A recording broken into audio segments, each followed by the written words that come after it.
John Odom goes red, gives the win to Robin Roberts. There are many reality TV shows centered around racing in the modern media landscape, but none quite as popular and impressive as Street Outlaws. The Oklahoma City-based street racing show allowed racers to participate in a contest to showcase their driving talent and compete against each other. At the moment, there are a whopping 13 seasons of the show and even a few popular spin-offs.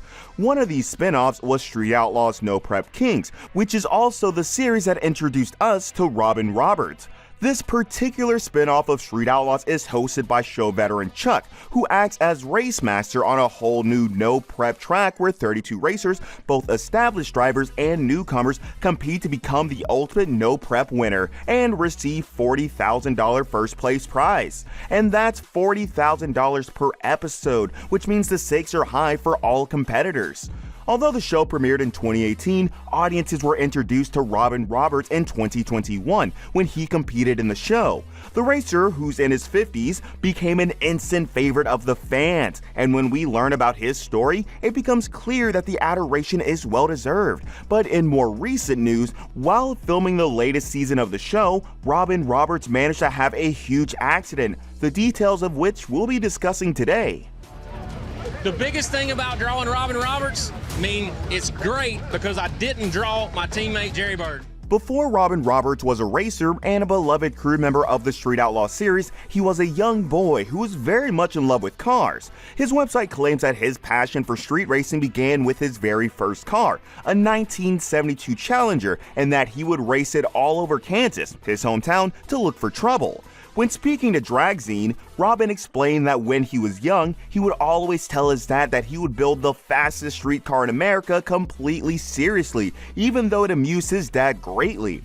But Robin is more than just a racer. Despite what his skills may suggest, he's also a businessman who prioritizes his family above all. Over the years, he has managed to build successful companies, place in the top 3 of big-time racing competitions like Hot Rod Magazine's Pump Gas Drag, and even be featured in racing magazines, which makes his accident even more tragic. It's evident that he had his life sorted well before he became a part of Street Outlaws, as he made a career-altering decision to purchase Central Power Systems and Services, a company originated in 1954 that deals in all things motor-related. The company also officially sponsors his racing. In the show's 4th season, Robin Roberts was the team captain of Team X on the show and raced a 1968 Firebird, a car he claimed was just converted from nitrous and put a 481 accented with twin turbos fair 98mm. Unfortunately for Robin though, Ryan Martin ended up winning the season. Also part of season 5, Robin seemed to be doing really well, that is, until the crash. Most recently, Robin Roberts of Street Outlaws NPK was involved in an enormous car crash. This was when he was filming for Season 5 way back in October of 2022.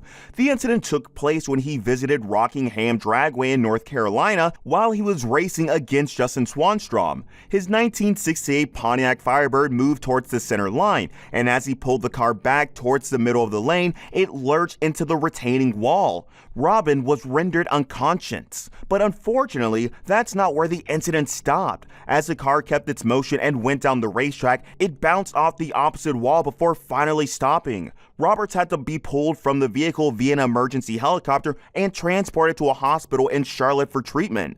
The post on Robin's Instagram of the wrecked car, updated by his team a few hours after the traumatic event, assured the fans that he hadn't suffered any life-threatening injuries. The state of his car in that image is chilling. In the post, the team also gave a shout-out to RJ Race Cars for ensuring driver safety in every detail of the car, as well as Program Media and the track safety response team for handling a bad situation so well. And later, the drag racer posted on his Instagram himself reassuring fans that he was indeed alright, but could not remember the accident at all. He revealed that he'd broken 3 ribs, had a collapsed lung, and suffered a concussion in the accident, and he said he could not wait to go home to recover since he'd be discharged from Charlotte the next day and his home is where he's most comfortable.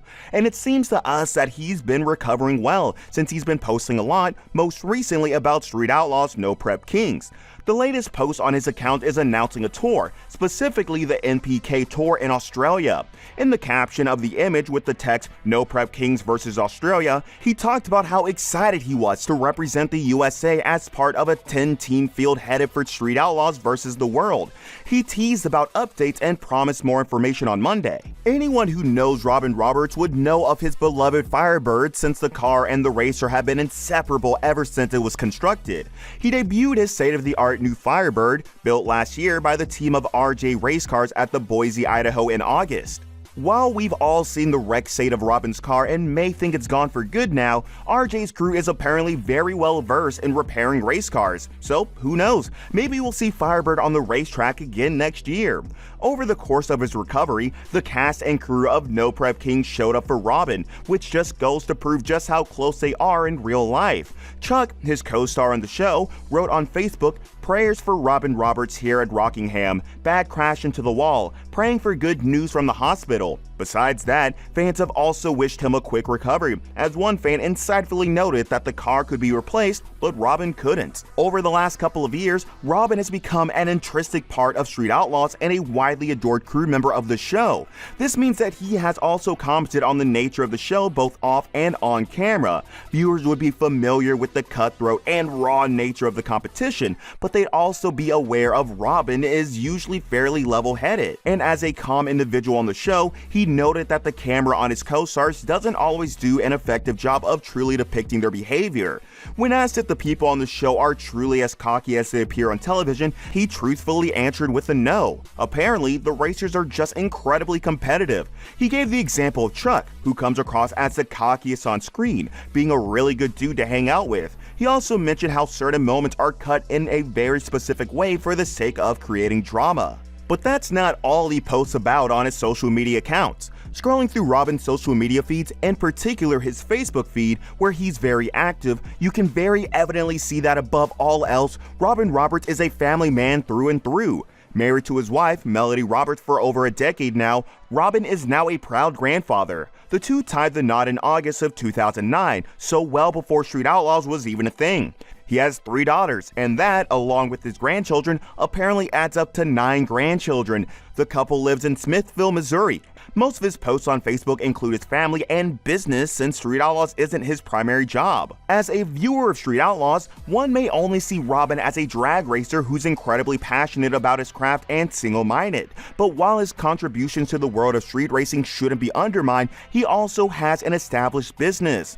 This was revealed by him to his fans during a Reddit Ask Me Anything session. In it, the racer told his fans that he's the chairman and CEO of Central Power Systems and Services, a company with 420 employees and multiple locations. He also elaborated upon his journey with the company, as he explained that he started in the business many years ago as a field mechanic. He'd work on mining truck engines in Arizona and eventually worked his way up into owning the company. And over the years, he claimed he put in some good people in the place that do a great job allowing me time to go race. He also revealed that he'd studied at Texas A&M University and that his company had an even mix of people. And while this might seem like an impressive feat, and it is, according to Robin himself, the sport has an equal mix of people like him, businessmen, individuals who are sponsored, and full-time racers. He added that no matter why or how one gets into the sport, support is necessary to make it happen. He also compared full-time racers to business owners, since racing professionally is technically their main business. All in all, we can't wait to see what the racer does next.